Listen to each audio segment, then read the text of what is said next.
एक बार की बात है, हरे भरे खेतों और ऊंचे ऊंचे पेड़ों से घिरे एक शांत गांव में मिया नाम की एक जिज्ञासु छोटी लड़की रहती थी। उसे खासकर गांव के बाहर गहरे रहस्यमयी जंगल की खोज करना बहुत पसंद था। एक दोपहर मिया ने एक ऐसी चीज देखी जो उसने पहले कभी नहीं देखी थी।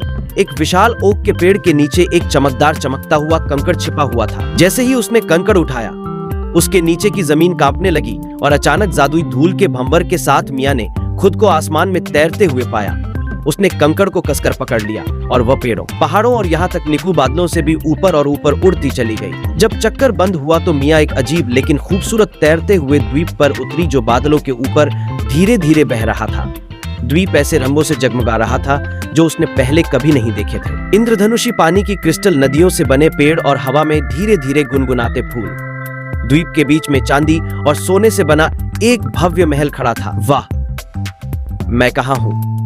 मिया इससे पहले कि वह एक कदम उठा पाती, बच्चों का एक समूह उसकी ओर दौड़ता हुआ दिखाई दिया। वे सभी हंस रहे थे और खेल रहे थे। उनके कपड़े सूरज की तरह चमक रहे थे। लियो नाम का एक लड़का आगे आया और बोला, फ्लोटिंग आइलैंड में आपका स्वागत है मिया, हम आपका इंतजार कर रहे थे। मिया ने आश्चर्य से पलकें झपकाई।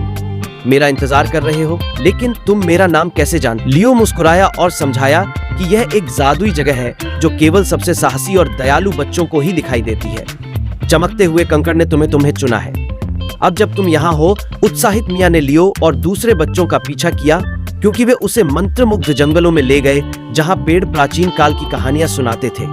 वे एक जादुई झील पर गए जहाँ मछलियां पानी की सतह पर नाच रही थीं और मिया एक दोस्ताना बात करने वाली तितली की पीठ पर भी सवार हुई। घूमते घूमते मिया को पता चला कि द्वीप पर हर बच्चे के पास एक विशेष शक्ति है, जैसे जानवरों से बात करने या स्पर्श से फूल उगाने की क्षमता। लेकिन मेरी शक्ति क्या है? मिया ने थोड़ा अनिश्चित महसूस करते हुए पूछा। लियो ने मुस्कुराते हुए कहा, तुम्हारी शक्ति विशेष है।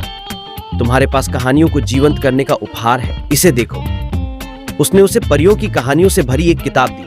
मिया ने धीरे से पन्नों को छुआ और अचानक किताब के पात्र राजकुमारियां, ड्रैगन और बहादुर शूरवीर उनके चारों ओर उड़ते हुए, खेलते और हंसते हुए बाहर निकल आए। आश्चर्यचकित मिया मुस्कुराई। यह अब तक की सबसे जादुई जगह है। बच्चों ने समझाया कि फ्लोटिंग आइलैंड केवल उन लोगों को मिल सकता है जो दयालुता और रोमांच के जादू में विश्वास करते हैं। लेकिन मिया जानती थी कि वह हमेशा के लिए नहीं रह सकती। उसे अपने गांव, अपने परिवार और उसके लिए इंतजार कर रहे दोस्तों की याद आती थी। जैसे ही दिन खत्म हुआ, द्वीप फिर से चमकने लगा और मिया को वापस घर ले जाने के लिए तैयार हो गया। उसके जाने से पहले लियो ने उसे चमकता हुआ कंकड़ दिया।